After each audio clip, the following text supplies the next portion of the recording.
Live po tayo napapanood ngayon sa ating social media account sa Facebook at YouTube channel ng UNTV. At good morning, Kuya. It's Monday morning and it's time to rise and shine.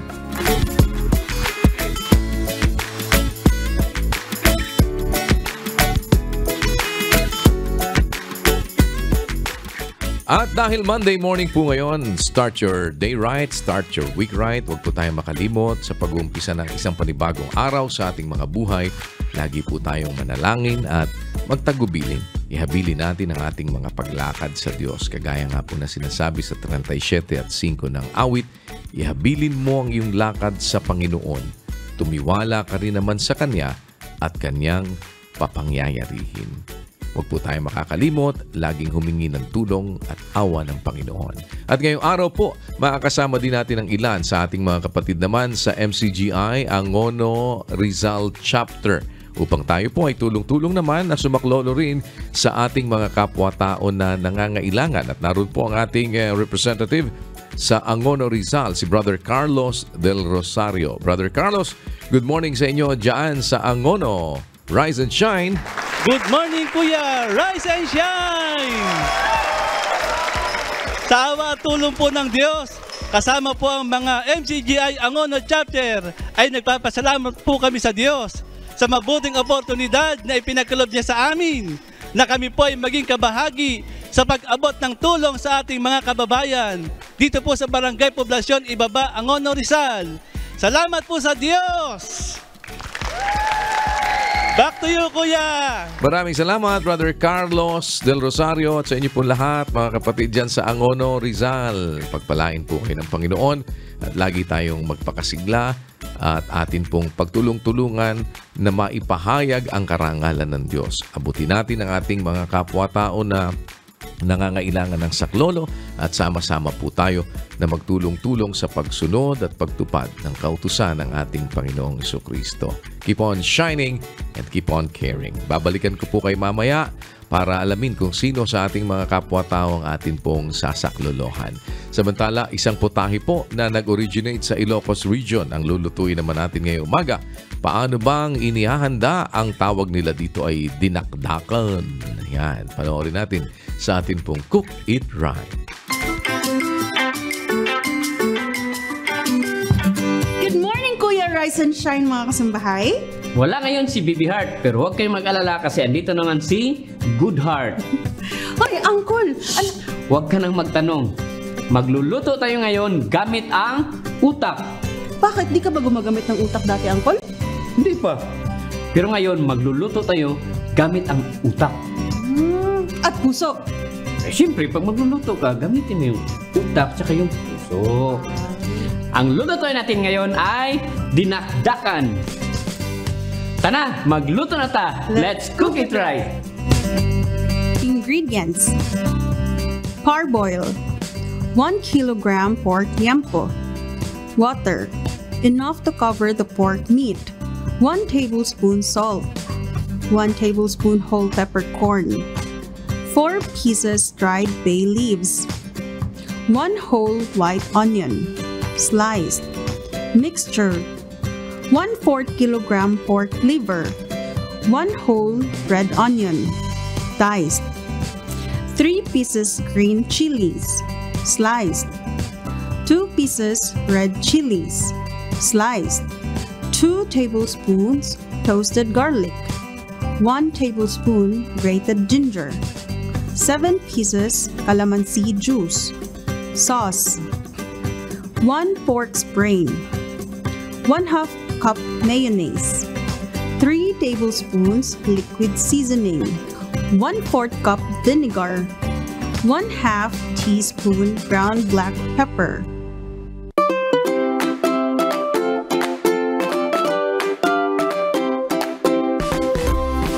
Sa isang pot ay ilagay ang pork belly liempo cuts, tubig na enough to cover the meat, salt, whole peppercorn, dried bay leaves, and sliced white onion, at pakuluan for 10 to 15 minutes. After mapakuluan, ay hanguin ito at i-set aside.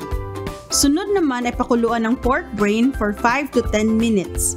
Habang pinapakuluan ng pork brain, ay timplahan ng salt and pepper ang pork liver.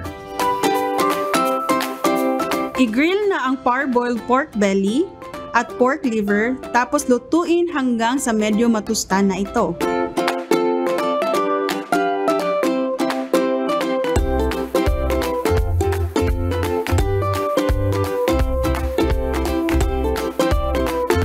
Pagkatapos na maluto ang pork belly at pork liver, ay islice lang ito at iset aside.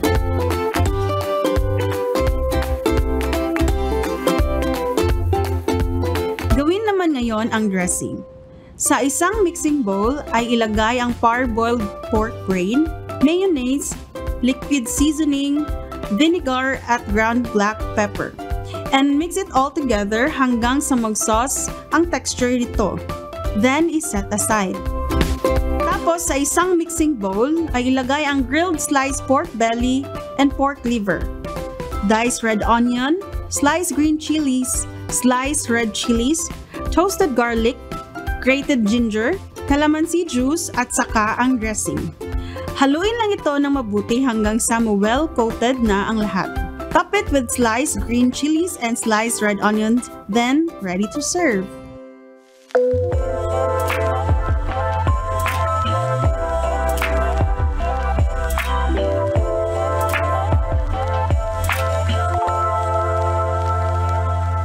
Ayan, luto na ang ating dinakdakan. Pero good heart, sabi nila yung sisig at saka yung dinakdakan, halos magkapareho lang. Pero para sa akin, mas gusto ko yung dinakdakan. Bakit, Uncle? Kasi may utak. Tama nga, dapat gamitin ang utak. Ikaw, sinong pipiliin mo? Dalawa yung pipiliin ko, Uncle. Dapat may puso at may utak. Char. Tara, kain na tayo. Huwag kalimutan, bago kumain, manalangin.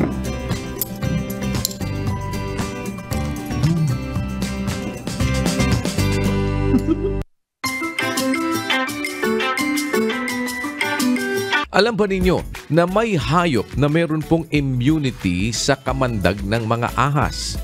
Dahil po dito ay sinaliksik ng mga eksperto ang hayop na ito at gumawa pa ng antidote para sa snake bites. Anong hayop ito? Panoorin natin sa atin pong Wonders of Creation.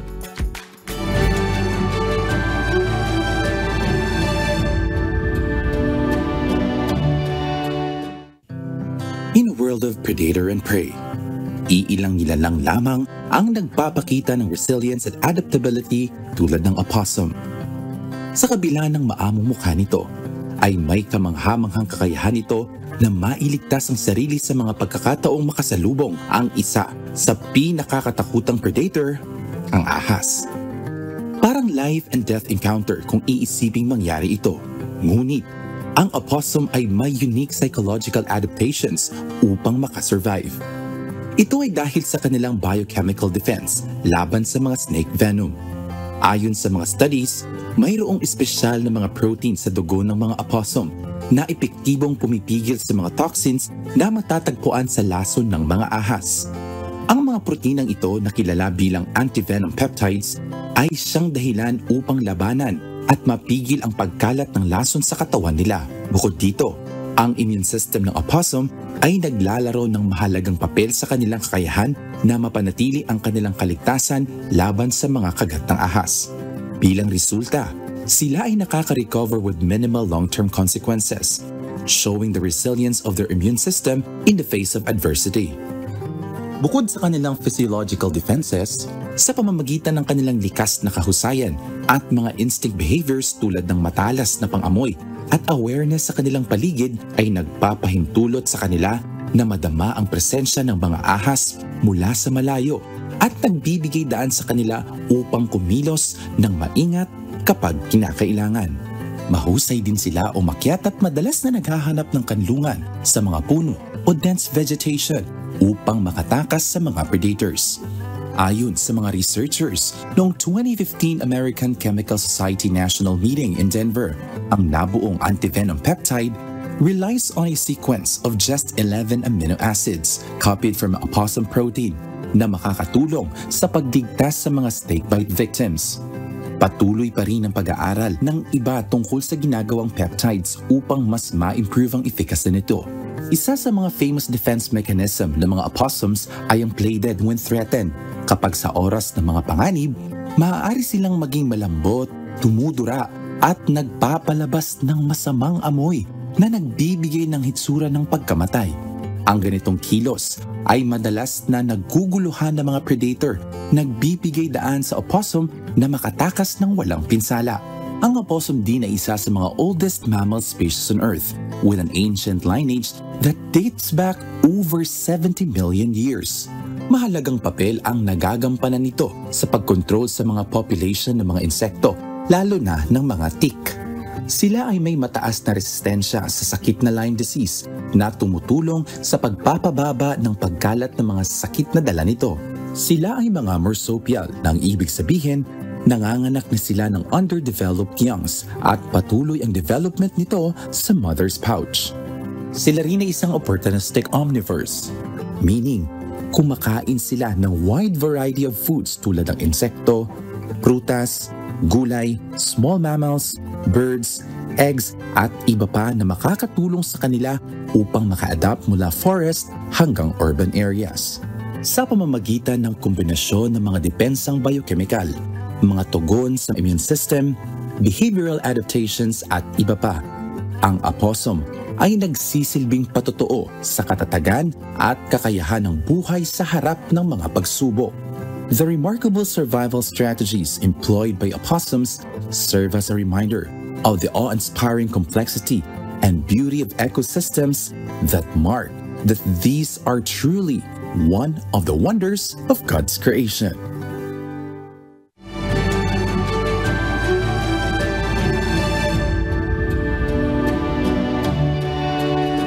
Meron pong nangyari noong nakaraang linggo. Ang tawag nila dito ay solar eclipse. At sinasabi po na mauulit ito sa taong 2044 pa. Bakit ba nagkakaroon ng solar eclipse? At ano ba ang mga myth at facts tungkol sa mga bagay na ito? Panoorin natin sa ating Now You Know.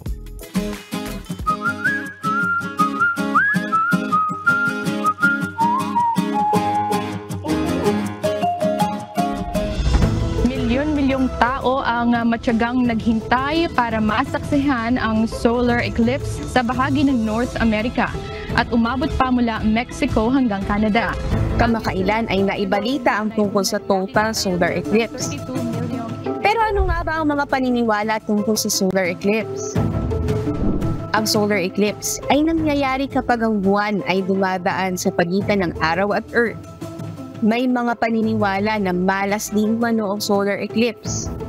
Pero wala itong scientific basis ayon sa National Aeronautics and Space Administration o NASA. May naniniwala din na naglalabas ng nakasasamang radiation ng araw kapag may solar eclipse na maaaring maging sanhi ng pagkabulag. Nilinaw ng NASA na walang ganitong radiation na maaaring makasira ng mata. Pero kung tititig ng matagal sa araw habang may solar eclipse at hindi gagamit ng special eyeglasses, ay maaaring masira ang retina ng mata. Bukod dito, may nagsasabing na kapag buntis, ay hindi dapat tignan ng solar eclipse dahil di umano makasasama sa baby. Ito ay iniuugnay din sa radiation, pero ayon sa NASA, wala itong katotohanan. Ilan lamang ito sa maling paniniwala tungkol sa solar eclipse. Pero ayon sa mga scientists, ilan sa mga epekto ng solar eclipse na naobserbahan at napatunayan ay ang pansamantalang pagbaba ng temperature sa mundo at ang bahagyang paghina ng reception ng satellite at radio signals. Now you know!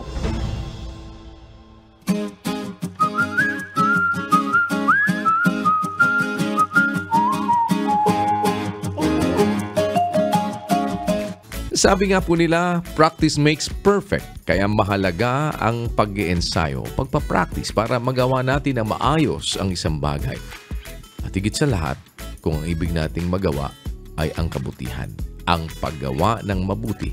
Narito po ang ilan sa mga tips para ma-practice natin ang gumawa ng mabuti sa lahat ng pagkakataon ng ating buhay. Panoorin po nyo sa ating You Can Do It.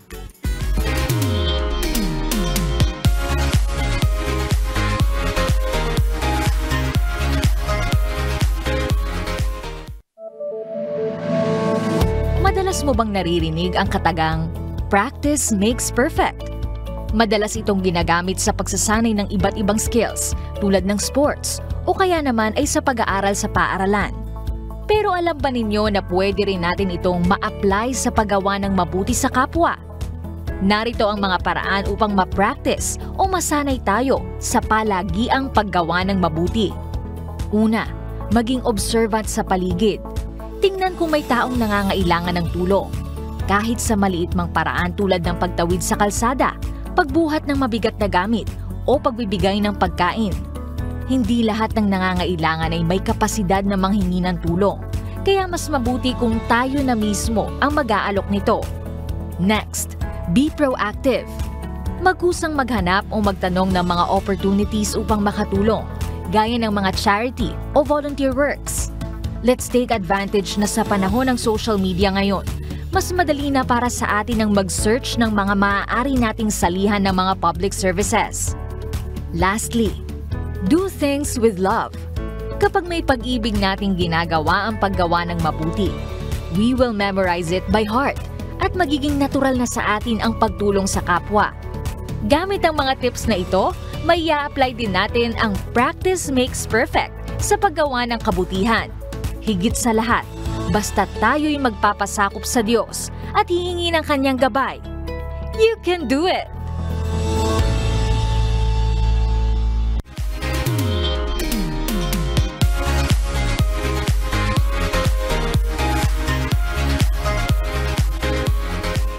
Balikan na po natin sa pagkakataong ito ating mga kapatid sa dako ng Angono, Rizal at alamin natin sino po sa ating mga kababayan ang ating namang sama-samang sasaklolohan. Kasama po ang members ng Church of God International o ang MCGI.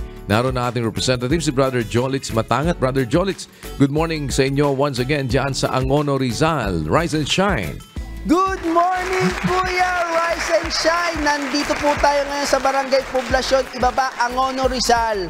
Kuya, ngayong araw ang ating aabutan ng tulong ay ang grupo ng mga kababaihan na naging requestor natin dito ay ang Angono MPS. Kamakailan nga, Kuya, ang Angono MPS ay nagkaroon ng activity bilang pagdiriwang ng selebrasyon ng mga kababaihan at nailapit nila ang pangangailangan ng grupong ito na livelihood program.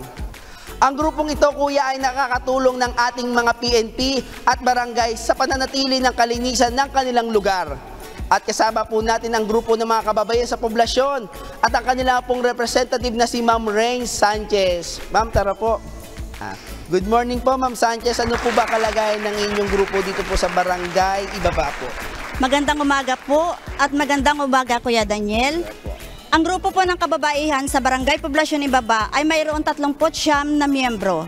Ang pangunahing pinagkukunan ng kanilang pangaraw-araw ay pananahi, pangangangkong. Sa ganitong paraan ay nakakatulong ang mga kababaihan sa pangangailangan ng kanilang pamilya. Yung po ba pala kakalagayan ng mga kababaihan po dito sa Barangay Ibaba? At ngayon, Kuya, ipagkakalaw po natin ang kanilang karagdagang magagamit sa kanilang hanap buhay, ang sewing machine, tela at ang ilang mga gamit sa pananahi. Ma'am, baka may nais po pa po kayong sabihin ngayong ipinagkalob na po sa inyo ang tulong mula po sa MCGI. Kami po ay taos-pusong nagpapasalamat sa MCGI, sa UNTV at sa lahat ng mga staff dito ng Barangay Poblasyon Ibaba at sa mga kababaihan dito sa poblasyon.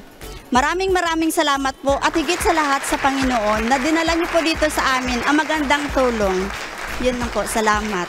Salamat po sa Diyos, Ma'am Rain, at sa maliit po naming magagawa po, naipaabot namin sa pamamagitan po ng inyong request na makamit ang inyong munting hiling po dito po sa Barangay Poblasyon Ibaba. At Kuya, makakasama po natin ngayon mula sa Angono MPS na partner po natin sa mga public services dito po sa lalawigan ng Rizal. Ang representative po ng RPPO at Angono MPS, si Police Corporal Norodin Untong, ang Police Community Relations Officer. Good morning po, sir. Dito po tayo. Good morning po, sir. Sir, Ngayon pong naiabot na natin ang tulong para sa ating mga kababayan ng grupo ng mga kababayan. May mensahe po ba kayo po sa kanila? Para po sa mga kababaihan dito sa Barangay Poblasyon Ibaba, ang mensahe po ng inyong kapulisan ay ito pong ginagawa nating activity, lalo na ito yung pag-grant po sa atin ng livelihood, ay malaking tulong po ito, lalong-lalo na sa inyo na alam natin ng pinagkukunan ninyo ng hanap buhay ay yung pagkakangkong, lalo na mga karamihan po sa inyo, mga street vendor at saka mga magwawalis. So ito pong hanap buhay na ito ay sana ingatan po natin at alagaan, no, na para payabungin pa ako, no. Siyempre tutulungan din pa rin tayo ng ating barangay. So ito po yung simula pa lang ito ng tulong sa atin ng MCGI, kasama po ang UNTV at siyempre ang inyong kapulisan na handang pumalalay po sa kung ano man po yung pangangailangan po ng inyong barangay. Yun, sir. Salamat po, sir. Kaya pala inyong napili yung grupo po ng kababaihan dahil sa sitwasyon ng kanilang trabaho, dahil kulang na kulang po. Kaya salamat po sa inyong initiative po sa kanila. At kuya, dahil nga po MCGI Cares, hindi lamang livelihood program ang ating tulong na dala. Meron din po tayong free grocery pack mula sa ating MCGI Free Store para sa ating mga kababayan na walang anuman. At kanina ay nagbigay din po tayo ng libreng almusal at kasama din po natin ang MCGI DRRT at UNTV News and Rescue na kaagapay para sa libreng blood pressure. Yan po lagi kuya ay kasama natin sa lahat ng activity ng MCGI. Salamat po sa Diyos sa kanilang mga grupo. At kuya, nais din po natin pasalamatan at nandito rin po ang kanilang barangay captain na si Cap Francisco Rowan Jr. Salamat sa Diyos. At kuya, bago po kami magpaalam, nais po muna namin ulit bumati kasama po natin ang ilang mga barangay officials ng Barangay Poblasyon at mga kapatid sa MCGI Angono Chapter ng MCGI Cares, MCGI Shines, to God be the glory! Amen! Back to you, kuya! Maraming salamat, Brother Jolitz, at sa inyo pong lahat, sa ating mga kapatid sa MCGI, Angono Rizal Chapter. Salamat pong muli sa inyong partisipasyon. Pagpalain po kayo ng Panginoon, mga kapatid. Dalangin po namin ang lahat ng mabuti para sa inyo. Keep on shining and keep on caring. Tunghayan naman natin sa pagkakataong ito ang kwento ng isa nating kababayan na nagtiyaga naman na magbenta ng iba't ibang produkto, maging ng basahan, makatapos lamang ng pag-aaral. At ngayon, isa na siyang agriculturist. Kahit mahirap, huwag susuko. Laban lang.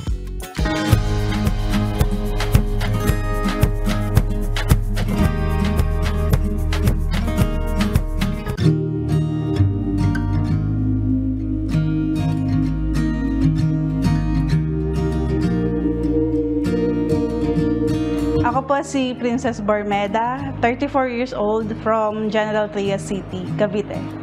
Nung unang nag-aral po ako sa college, wala naman ako naging problema sa kung anong course yung pipiliin ko. Nung mga part na ng third year college, doon na lumabas na may diabetes yung nanay ko. So, kailangan niya ng medical needs na support.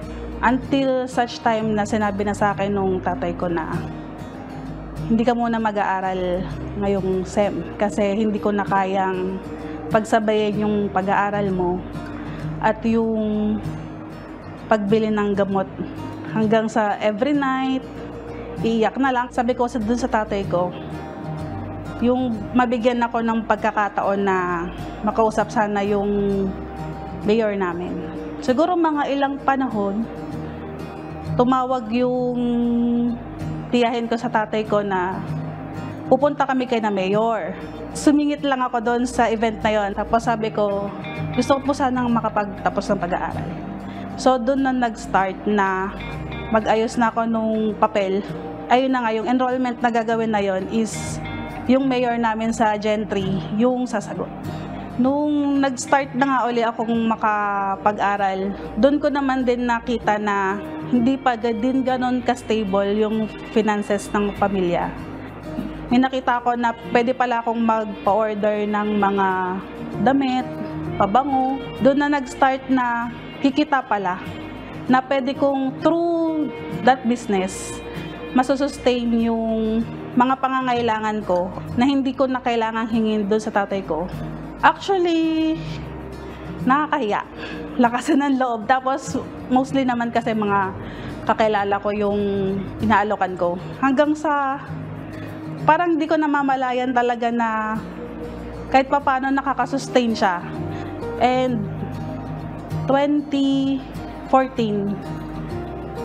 doon na kami graduate lahat as Best Agriculture, major in crop science. Nung time namin is naging June 1 to 3 yung board exam. And then nung after 7 days, nag-text yung kaklase ko. Sabi niya, pumasa tayo. And then yun, sumigaw na lang ako. And yun, parang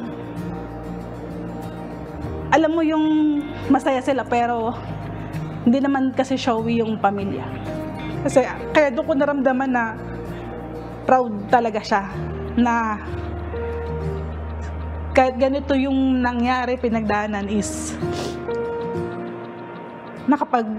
nakapasa pa rin ako ng board exam, nakapagtapos ng pag-aaral. Nagkaroon naman ako ng chance na mag-apply sa Department of Agriculture. Tapos sabi sa akin, ayun na nga, natanggap na nga daw ako sa Department of Agriculture sa High Value Crops Development Program. More than 8 years na po ako ngayon. Sa High Value Crops Development Program po kasi is, we plan ano yung pwede nating maibigay doon sa mga high value crops farmer natin sa Philippines. Nagkakaroon kami ng chance ma-meet yung mga farmers on ground and alamin ano yung mga specific needs para kami po sa national level ay mapondohan yung mga pangangailangan ng mga farmers natin, especially high value crops farmers. Sa ngayon po yung trabaho ko is kumbaga parang ano ba yung mga lahat ng gusto mo, parang nabibili mo na, unlike before na kailangan tiis-tiis muna. Ngayon, nasisimulan na namin na magpatayo nung bahay na uunti-unting ipaayos. Wala akong pinagsisihan na mga pangyayari and wala din naman akong parang regrets.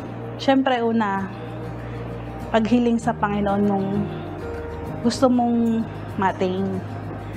At the same time, lalakipan mo ng gawa yung paghiling mo sa Panginoon kung anong gusto mong makuha or ma-attain sa future. Sa mga pinanghihinaan ng loob dahil sa mga hirap na nararanasan, tandaan lang natin na may awang Diyos.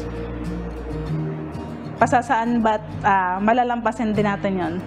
Kumbaga, makakamit din natin yung pinapangarap natin na makapagtapos ng pag-aaral, makapagbigay ng magandang buhay sa ating pamilya, at pang-personal na pangailangan mabigay mo din para sa sarili mo. Ipagtiwala sa Diyos ang lahat ng ating ginagawa, lakipan ng sipag at tiyaga, laban lang.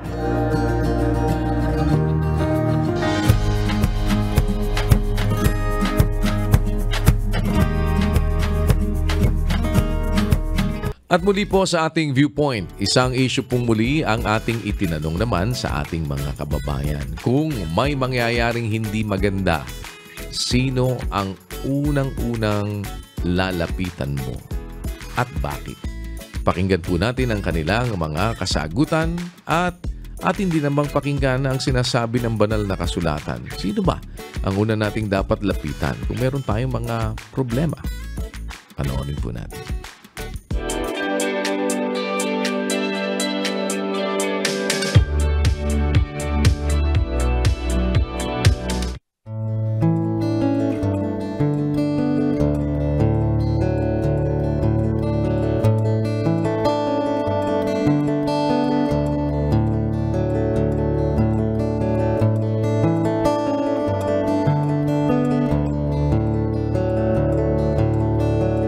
Siyempre si Lord, Diyan ka muna unang lalapit. Diba? Opo. Bakit po? Siyempre, una sa lahat, siya yung dapat. And then next, kasi yung mga pamilya mo, pero kay Lord talaga dapat. Mayroon na po bang nangyari sa buhay nyo na hindi po maganda? Napakarami na. Na si Lord po yung una po ninyong nilapit? Siyempre. Pero lahat naman ng trials matatapos. Kaya binigay sa'yo kasi kaya mo. Diba? Saka doon ka lalong nagiging mas matapag. Habang may problema, lalo kang magiging malakas. Papa ko yung una kong tatawagan kasi yung papa ko yung tumutulong sa akin para kumalma ako. Pag nagkakasakit kasi ako, hinahanap ko talaga yung papa ko. Hindi ako talaga napapakalma kahit sino. Hindi ako napapakalma kapag hindi ko nakakausap yung papa. Kasi siya lang yung kumbaga nakakaintindi sa akin. Tas talo na sa mga problema. Ayun. Talaga sa lahat po ng bagay? Oo, sa lahat ng bagay, si papa ko lang talaga. Kasi yung mama ko, yun nga, malayo. So, hindi kami close totally ng mama ko. Mas kami ng papa ko. Yun. Kung may mangyayaring hindi maganda sa buhay nyo, sino po yung una nyong lalapitan? Sa una, para po sa akin friends. Kasi mostly po, friends yung kasama. Ito, katabi ko. Pero kung ano naman po, kung i-involve naman po yung sa parents ko, kasi pag parents po kasi mas kilala po ako. Pero kung una po talaga, friends. Kasi minsan po sila po yung nakaka-gets ng problem kasi usually kasama mo sila and na-experience din. Yun po. Kung may mangyayaring hindi maganda sa buhay po ninyo, sino po yung una ninyong lalapitan? Ako sa buhay ko, sa edad ko ito, na 45 na. Sa anumang bigla ang pangyayari, lalo na pagka hindi maganda, ang natatawag ko talaga ay Diyos. Siguro, syempre, normal yun, tatawagin mo na tatay mo. Pero lang, ang pwedeng someone na pwede kang mag-rely, Diyos talaga eh. Kaya nga napaka-importante ng Diyos sa buhay natin. Kasi may mga bagay na hindi mo maipaliwanag, kaya niya explain sa'yo. Yung mga bagay na parang, halimbawa, sobrang sakit, sobrang lungkot, sobrang bagay na hindi mo kaya, siya yung makakatugon. At there's a very moment na kung saan ay biglaan na matinding pangyayari, talagang Diyos ang tatawagin. Kasi yun ang tingin ko talaga ang nararapat sa lahat. At nang una kong lalapitan ay si God. Kasi unang-una, siya yung gumagawa ng lahat. At may purpose yun kung bakit nangyayari sa akin yung ganon. Tapos maliliwanagan ka na kung ano yung dapat mong gawin. Kasi ngayon ngayon lang mangyayari sa'yo yun. Tapos bukas hindi na alam mo na yung gagawin mo. Tapos sa akin doon magsasabi na rin ako sa family. Si Lord po talaga. Kasi sa kanya po kasi hindi mo feel na i-judge ka niya. Tulad ngayon sa school, kahit na halimbawa if ever man makakuha ako ng mababang grades or may hindi ako maipasang subject, nagpapasalamat pa rin ako kay Lord kasi nabigyan niya akong chance na makapag-aral pa rin. Tsaka marami naman talaga pang hindi ipagpasalamat bukod sa kahit na hindi ko man naipasa or nakakuha ng mataas na grades. Then sunod naman kay Lord syempre yung sa parents or sa family po. Kasi especially sila yung pinaka malapit sa akin kasi syempre family, lalo na yung parents, sa kanila ka lumaki, sila yung nag-aruga sa yun. Sa kanila mo unang matututunan yung mga bagay-bagay. Kaya open din po ako sa parents ko in terms of problems. At then siguro last ko na rin po yung medyo kapantay rin po ng pinagsasabihan ko yung friends po, like nang sinabi niya. Kasi sa friends open ka rin po kasi sa kanila since parang feel mo nakaka-relate din sila sa problems mo. parang nasasabayan ka nila. So ayun po, una po talaga si Lord, then parents and friends po. Hindi madali para sa tao ang mag-confide o magsabi sa ibang tao ng nararamdaman, lalo na kung may hindi magandang pangyayari. Ayon sa mga pag-aaral, ang pagsasabi sa ibang tao ng nararamdaman o ang confiding ay isang paraan para makaramdam tayo ng suporta mula sa ibang tao. Pero ayon sa Biblia, kanino ba dapat mag-confide o magsabi kapag nakaranas ng hindi magandang pangyayari? Basahin po natin ang Filipos 4:6. Huwag kayong mga balisa sa anumang bagay, kundi sa lahat ng mga bagay sa pamamagitan ng panalangin at daing na may pagpapasalamat ay ipakilala ninyo ang inyong mga kahilingan sa Diyos. Ayon. Ang sabi ng salita ng Diyos, mga kababayan, huwag kayong mabalisa sa anumang bagay. Bawal pala sa Kristiyano yung nababalisa, namumroblema, nadidepress, nag-aalala, nalulungkot, kuminsan humahangga sa pagpapakamatay dahil sa pagkabalisa, humahangga sa pagbibisyo. Para maalis yung balisa, iinom. O kaya para makalimot, magdodroga. Sa Kristiyano, bawal yon. Na mabalisa sa anumang bagay. Ano raw po ang lunas ng balisa? Sabi ng salita ng Diyos, kundi sa lahat ng mga bagay, sa pamamagitan ng panalangin at daing na may pagpapasalamat, ipakilala ninyo ang inyong mga kahilingan sa Diyos. Maliwanag, ang remedyo po sa balisa, panalangin. Kung meron kang problema, may bumabalisa sa'yo, ang pinakamahusay na remedyo ay ang manalangin sa Diyos. Ito po ay pagtuturo ng pananampalataya sa Diyos na ang maging unang-una nating remedyo o ang unang-una nating aksyon pag may problema tayo ay manalangin tayo sa Diyos. Sa pamamagitan ng mga daing at panalangin na may pagpapasalamat, ipakilala ninyo ang inyong mga kahilingan sa Diyos. Ang panalangin po pala, mga kapatid, paghiling sa Diyos. Paghingi sa Diyos. Yan ang panalangin. May kasamang daing at may kasamang pagpapasalamat.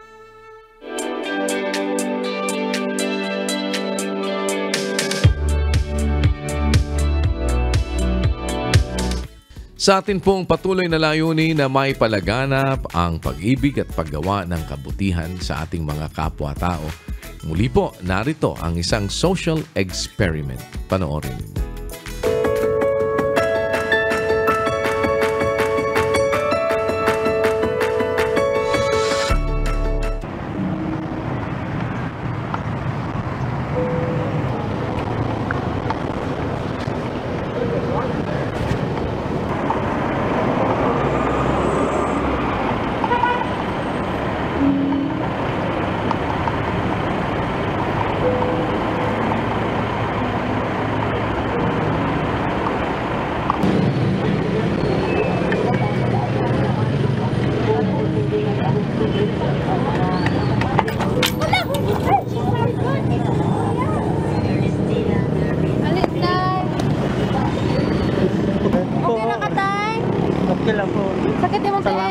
Salamat.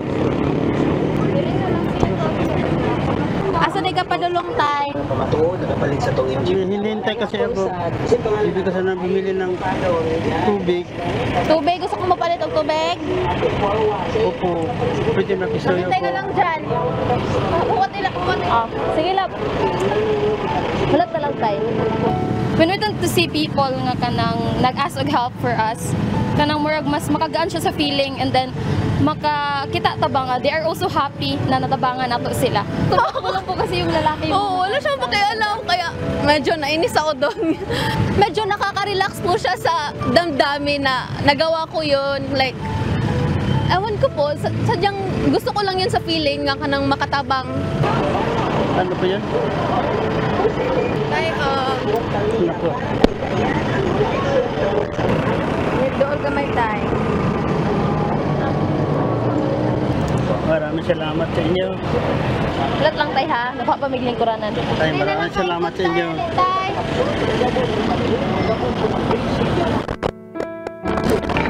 Wala pa ka ni kaunog lunch tay? Saman tay. Siya lang po, tinapay lang. Tinapay o sige tay, wait lang kayo. Kailangan po tayong maging mabuting tao araw-araw kasi hindi po natin alam yung takbo ng panahon. Kahit sa ganitong edad lang po, like, kaya po natin gumawa ng mabuti. A huge impact kasi nakakagawa siya ng difference eh. Meron pa din talagang mga taong gustong maging mabuti to show good example sa iba. Maybe someday, tayo naman yung hihingi at hindi yun ipagkakait sa atin ng panahon. Pero tayo naman yung tulungan.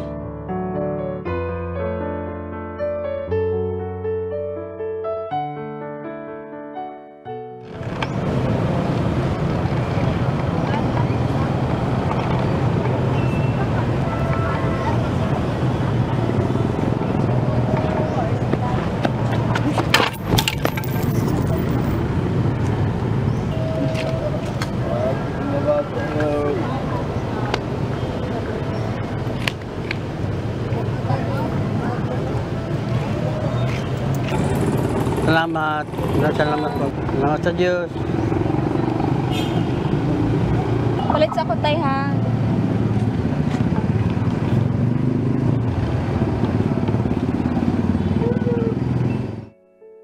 Kung pwede lang, piliin na to pag ang magmaytabangon niya. Pagkabutan sa atong kagalingon, labi na sa bang tao, nga nanghihanglan, atong tabangan sa gamay kantidad. Pero ako gyapon ang impact sa imuha na ihatag sa Ginoo nga blessing. Ay, maraming salamat po, Day. Ang bait niyo. Apoy pan. May pan po. Pasensya ka na po, naabala pa kita. Ay, ilang po. Give and take, ragod.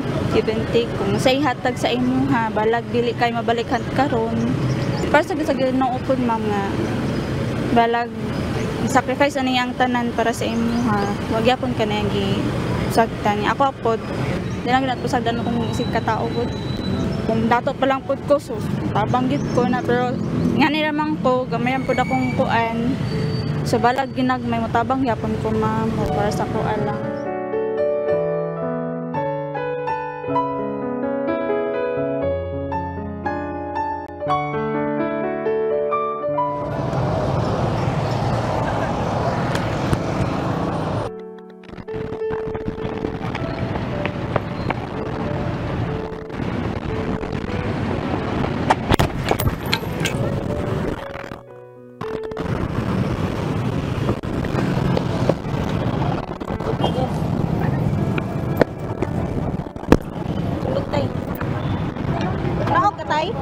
Manakaw ka? Hinintay pa ako yung pamangkin ko. Para sa ako, normal naman na as human being nga motabang og lain nga tao. Sa kada nga paraan, mas spread sab nako ang kindness sa laing tao. At the same time, grateful nga na ako'y kakayahan para mo tabang sa lain.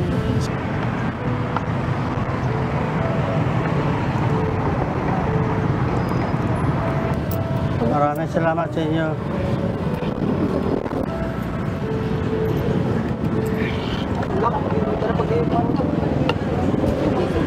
Okay na po.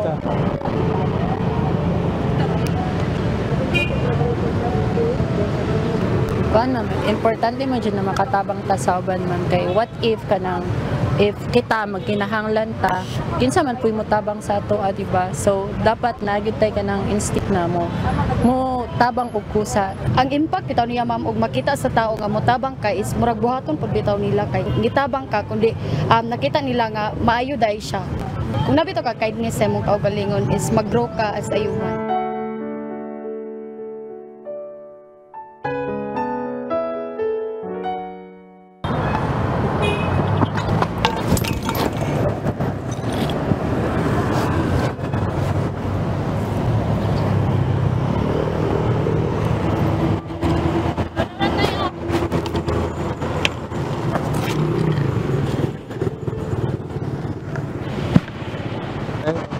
Pwede po, Choyo po. Ano? Medyo, kasi yung sikmura ko. Pagkabili na lang po ng tinapay saka tubig. Papalay kay Kaan? Medyo, sumilab ng sikmura ko. Anong kainin mo? Tinapay lang sana saka tubig. Yan ang tira mo? Opo. Tira ka ha? Bili ako ng ng pagkain mo. Ha?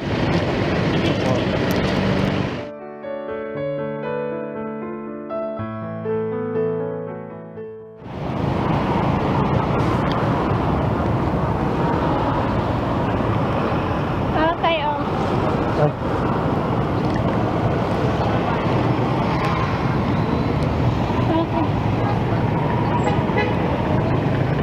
Uminom ka na. Ito yung pera. Ayun na, sa'yo na yan. Oh, pagkain mo. Salamat sa Diyos dahil ha.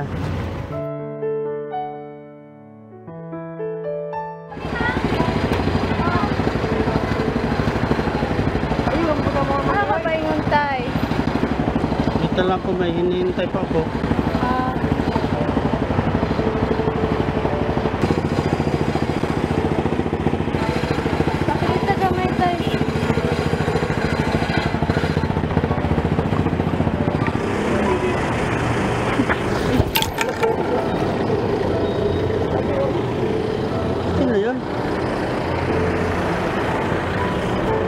Grabe naman yun.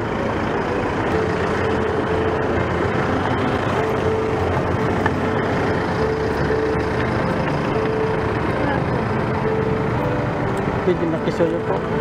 Tubig lang po. Tubig lang? Wait lang, bibili ko ako. Wait lang po. Ewan ko po, parang sa puso ko lang po yung pag may nakikita matanda, kaya yung may hidang help, kailangan ko po talagang tumulong. Feel niya binabaliwala lang sila dahil may kapansanan sila ng ganon. Baka ayoko po ma-feel nila ng ganon, kaya po tinulungan ko. Para pong naawa ko at nakukusan siya kung di ko po agad yun napansin, kaya di ko po sila pinapansin.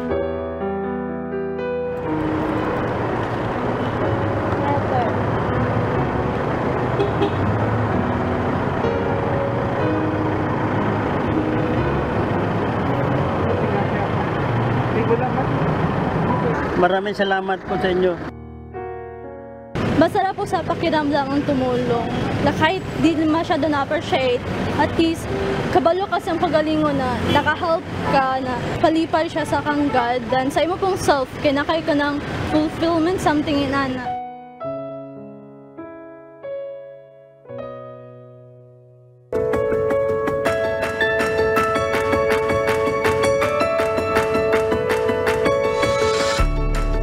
Muli po ang ating paanyaya para sa opening ng ating mass indoctrination. Pag-aaral po ito ng mga doktrina ng ating Panginoong Jesucristo, mga bagay na ibig niyang ating maisagawa. Sa atin pong opening sa April 22, Monday, 7 p.m. Philippine Standard Time. Yan po ang ating pag-aaralan. Sana po ay makasama namin kayo dito po sa ating isasagawang mass indoctrination. And every Monday, narito po tayo sa ating segment sa Good Morning Kuya na Rise and Shine.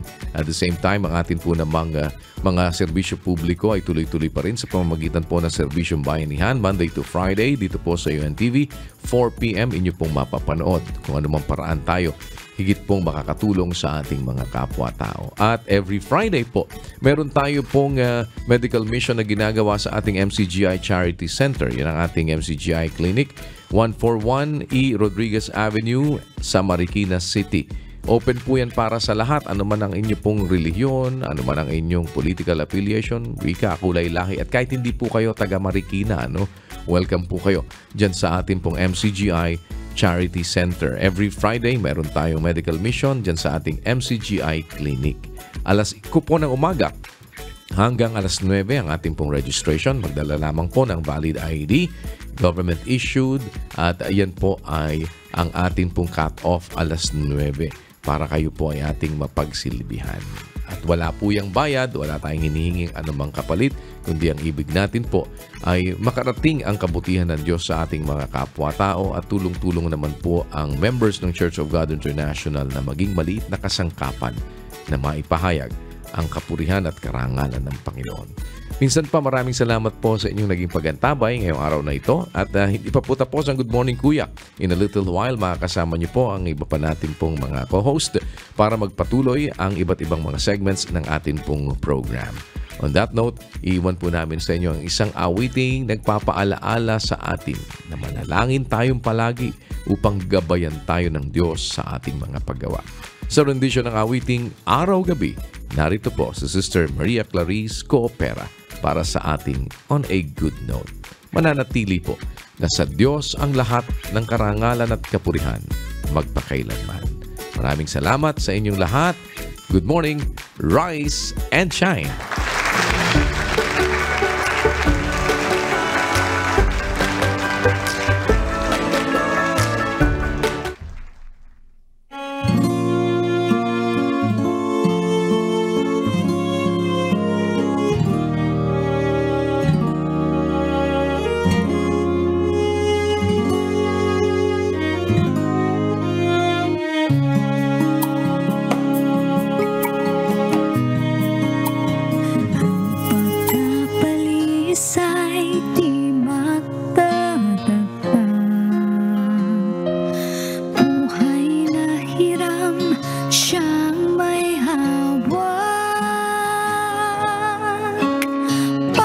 Bye.